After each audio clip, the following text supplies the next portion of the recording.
2026 ரயில்வேஸ்லேருந்து என்னென்ன எக்ஸாம்ஸோட notification வரப்போகுதுன்ற draft வேகன்சிஸை assess பண்ணுறதுக்கும் annual கேலண்டரை release பண்ணுற மாதிரியான ஒரு பிடிஎஃப் சர்க்குலேட் ஆகிட்டு இருக்குது.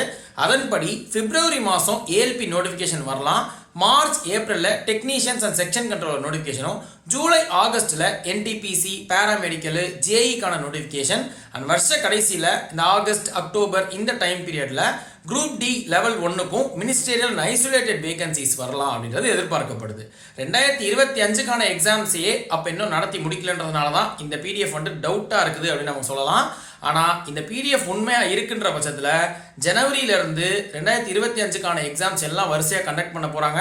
ஃபஸ்ட்டு ஏஎல்பி டெக்னீஷியன்னு, அதன்படி என்டிபிசி எக்ஸாம் நமக்கு மே மாதம் கிட்ட எதிர்பார்க்கலான்றதை கெஸ் பண்ணுறோம். நீங்களும் அந்த பிடிஎஃப் ஒரு தடவை செக் பண்ணுங்கள். எதுவாக இருந்தாலும் எந்த எக்ஸாமாக இருந்தாலும் நல்லா ப்ரிப்பேர் பண்ண ஸ்டார்ட் பண்ணிடுங்க. எக்ஸாம்ஸ் கண்டக்ட் பண்ண போகிறாங்க. இதே மாதிரி இன்ஃபர்மேஷன்ஸ்க்கு நம்மளை ஃபாலோ பண்ணிக்கோங்க.